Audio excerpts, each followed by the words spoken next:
5월 29일 부산진 오늘의 묵상입니다. 오늘도 주님과 함께 기쁨의 하루를 보내는 복된 날이 되시기를 소망합니다. 오늘 우리에게 주시는 하나님의 말씀은 로마서 2장 1절부터 16절까지의 말씀입니다. 그러므로 남을 판단하는 사람아, 누구를 막론하고 내가 핑계하지 못할 것은 남을 판단하는 것으로 내가 너를 정죄함이니 판단하는 내가 같은 일을 행함이니라. 이런 일을 행하는 자에게 하나님의 심판이 진리대로 되는 줄 우리가 아노라. 이런 일을 행하는 자를 판단하고도 같은 일을 행하는 사람아, 내가 하나님의 심판을 피할 줄로 생각하느냐? 혹 내가 하나님의 인자하심이 너를 인도하여 회개하게 하심을 알지 못하여 그의 인자하심과 용납하심과 길이 참으심이 풍성함을 멸시하느냐? 다만 내 고집과 회개하지 아니한 마음을 따라 진노의 날, 곧 하나님의 의로우신 심판이 나타나는 그날에 이 말 진노를 내게 쌓는도다. 하나님께서 각 사람에게 그 행한 대로 보응하시되 참고 선을 행하여 영광과 존귀와 썩지 아니함을 구하는 자에게는 영생으로 하시고 오직 당을 지어 진리를 따르지 아니하고 불의를 따르는 자에게는 진노와 분노로 하시리라. 악을 행하는 각 사람의 영에는 환난과 공고가 있으리니 먼저는 유대인에게요 그리고 헬라인에게며 선을 행하는 각 사람에게는 영광과 존귀와 평강이 있으리니 먼저는 유대인에게요 그리고 헬라인에게라. 이는 하나님께서 외모로 사람을 취하지 아니하심이라. 무릇 율법 없이 범죄한 자는 또한 율법 없이 망하고 무릇 율법이 있고 범죄한 자는 율법으로 말미암아 심판을 받으리라. 하나님 앞에서는 율법을 듣는 자가 의인이 아니요 오직 율법을 행하는 자라야 의롭다 하심을 얻으리니 율법 없는 이방인이 본성으로 율법의 일을 행할 때에는 이 사람은 율법이 없어도 자기가 자기에게 율법이 되나니 이런 이들은 그 양심이 증거가 되어 그 생각들이 서로 혹은 고발하며 혹은 변명하여 그 마음에 생긴 율법의 행위를 나타내느니라. 곧 나의 복음에 이른 바와 같이 하나님이 예수 그리스도로 말미암아 사람들의 은밀한 것을 심판하시는 그날이라. 아멘. 오늘 말씀 가운데에서 하나님은 엄중한 심판에 대해서 말씀하고 계십니다. 오늘 읽은 말씀 바로 앞에 등장하고 있는 로마서 1장 28절부터 32절까지는 하나님께서 가증히 여기시는 죄의 목록들이 등장하고 있습니다. 읽어보도록 하겠습니다.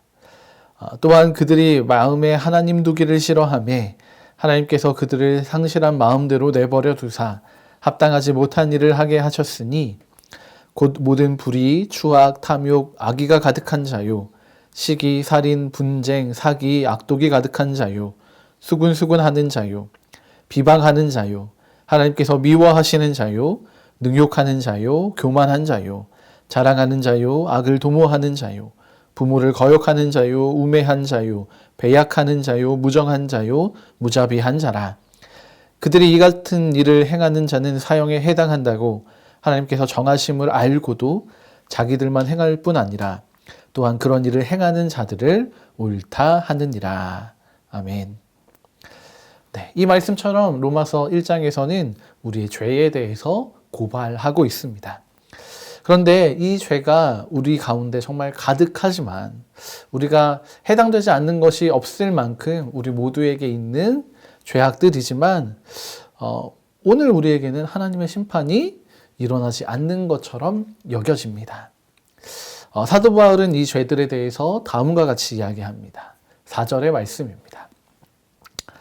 혹 내가 하나님의 인자하심이 너를 인도하여 회개하게 하심을 알지 못하여 그의 인자하심과 용납하심과 길이 참으심이 풍성함을 멸시하느냐. 아멘. 하나님께서는 이미 우리의 죄에 대해서 다 알고 계십니다. 우리가 어떤 죄를 짓고 있는지, 어떻게 살아가고 있는지 이미 다 알고 계시지만 우리가 하나님께 회개할 수 있도록 우리를 인도하고 계시고 또 우리가 회개할 때까지 하나님의 그 인자하심과 용납하심으로 참고 인내하심을 오늘 사도 바울은 알려주고 있습니다. 하나님의 사랑 때문에 우리에게는 기회가 주어진 것이고 심판이 유보되는 것뿐입니다. 그렇지만 우리는 이 은혜 가운데 하나님의 은혜 속에서 큰 착각을 하고 있습니다. 범죄를 해도 아무런 일이 일어나지 않는다 라고 말입니다. 하지만 분명한 것은 하나님께서는 이 죄들을 절대로 좌시하지 않으실 것입니다. 하나님께서는 심판을 준비하고 계십니다. 하나님께서는 우리의 모든 것을 알고 계십니다. 6절의 말씀입니다. 하나님께서 각 사람에게 그 행한 대로 보응하시되. 아멘. 하나님께서는 우리 삶의 모든 행위를 알고 계십니다. 우리의 죄악마저도, 우리의 욕심까지도 하나님은 알고 계십니다. 하나님의 그 마지막 날에는 우리의 삶의 행위에 따라 하나님께서 우리에게 상을 주시고 또한 함께 벌을 내리실 것입니다. 이 행위는 겉으로 드러나는 행위뿐만이 아니라 우리의 삶에서 은밀히 행하는 모든 죄도 포함이 됩니다. 16절의 말씀입니다. 곧 나의 복음에 이른 바와 같이 하나님이 예수 그리스도로 말미암아 사람들의 은밀한 것을 심판하시는 그날이라. 아멘. 하나님께서는 우리의 가장 깊은 곳까지도 알고 계십니다. 우리가 아무리 숨기고 감추려고 애를 써도 이것은 도저히 숨겨지지가 않습니다. 마치 축구 경기에서 심판의 눈으로 판단할 수 없는 그런 반칙의 상황들을 카메라가 찍은 그 영상들을 통해서 다시 한번 보고 다른 각도에서도 보고 하면서 그 반칙의 행위들을 찾아내는 것처럼 하나님께서는 정말 세밀하게 우리의 삶을 바라보시고 관찰하고 계십니다. 그 어느 누구도 이 하나님의 눈을 피하여 살아갈 수가 없습니다. 하나님께서는 우리의 삶의 모든 순간, 모든 장소, 또 심지어는 나만이 알고 있는 나의 은밀한 욕심과 죄까지도 감찰하시는 하나님이십니다. 다만 앞서 읽은 말씀처럼 바로 심판하시지는 않으시고 우리가 하나님 앞에 회개함으로 나아갈 수 있는 기회를 주시고 계신 것입니다. 하나님은 이 모든 행위를 아시고 우리의 삶을 이 행위를 기준으로 판단하십니다. 13절의 말씀입니다. 하나님 앞에서는 율법을 듣는 자가 의인이 아니요 오직 율법을 행하는 자라야 의롭다 하심을 얻으리니. 아멘. 하나님은 하나님의 법을 우리의 삶의 기준으로 삼으셨습니다. 그런데 이 법을 잘 알고 있다고 의인이 되는 것은 아닙니다. 많은 유대인들이 그리고 오늘의 그리스도인들이 하나님에 대해 아는 것을 굉장히 중요하게 생각합니다. 이거는 참 좋은 모습인 것 같습니다. 너무너무 중요하고 때로는 이 지식들이 우리에게 하나님을 더 깊이 알아가고 발견할 수 있게 해줍니다. 도와줍니다. 하나님을 알아가는 일에 있어서 너무나 필요한 지식입니다. 그러나 그 알은 이렇게 지식으로만 그쳐서는 안 되고 우리의 행함으로, 우리의 삶으로 드러나야지만 참된 지식이 되는 것입니다. 하나님께서는 우리의 지식이 그냥 알므로 머물러 있는 것 원하지 않으십니다. 오히려 우리의 삶의 현장에서 우리 삶의 모습을 더 관심을 갖고 계십니다. 알은 실제적인 삶을 더 아름답게 만들어내는 통로로 사용될 뿐입니다. 이 통로, 그 복도에서 쉬기도 하고 자기도 하고 일하기도 할 수는 있을 겁니다. 하지만 그 공간은 그렇게 먹고 자고 일하는 공간이 아닙니다.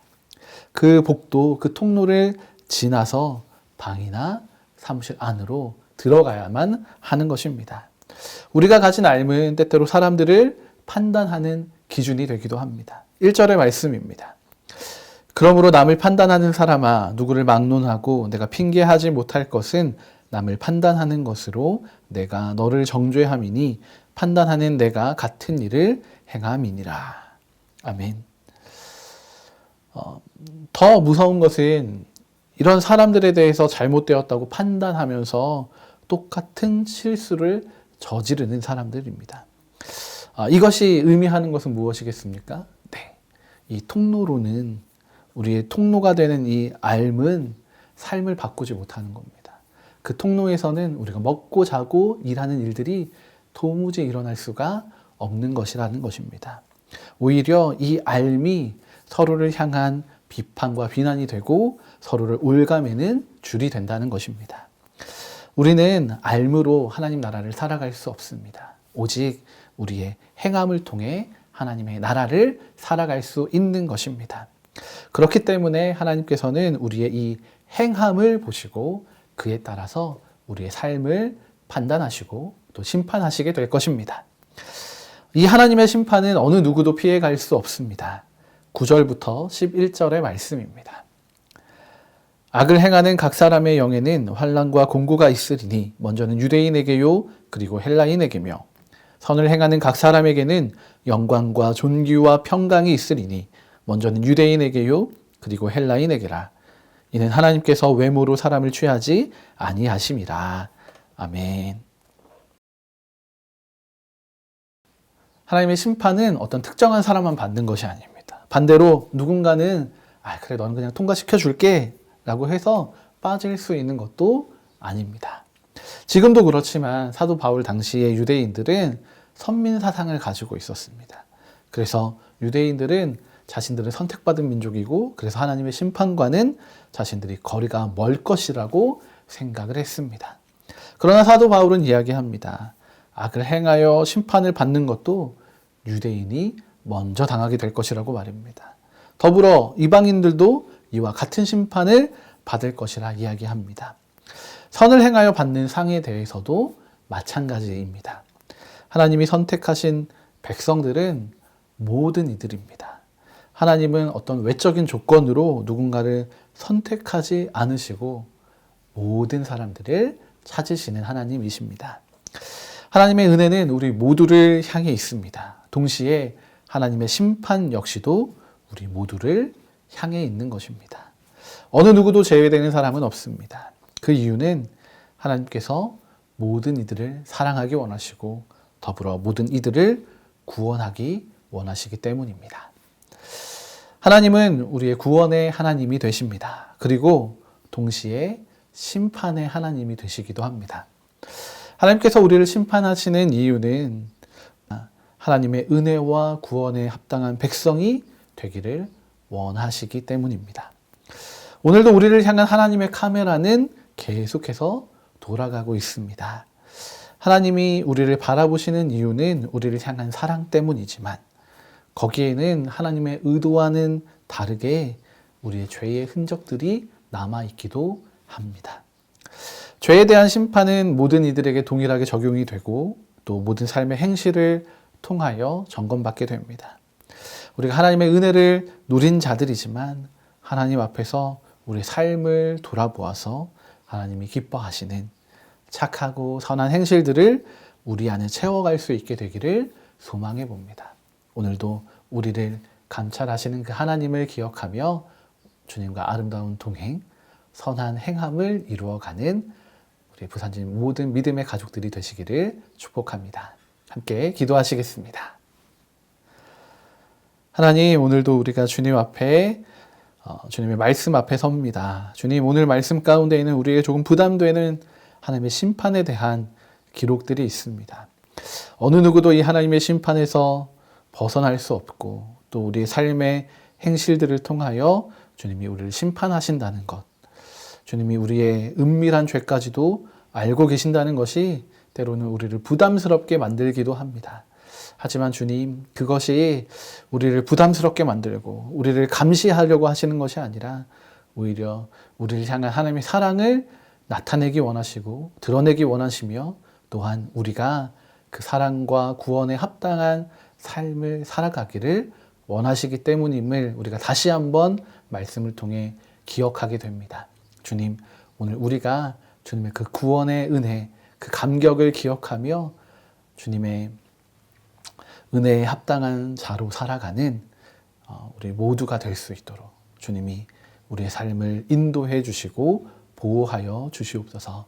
그렇게 주님이 기뻐하시는 삶의 선한 행함들로 하나님께 영광을 돌리며 살아가는 우리 부산집 믿음의 모든 가족들 되게 하여 주시옵소서. 그렇게 우리를 인도하실 주님을 찬양합니다. 감사드리며 예수님의 이름으로 기도드립니다.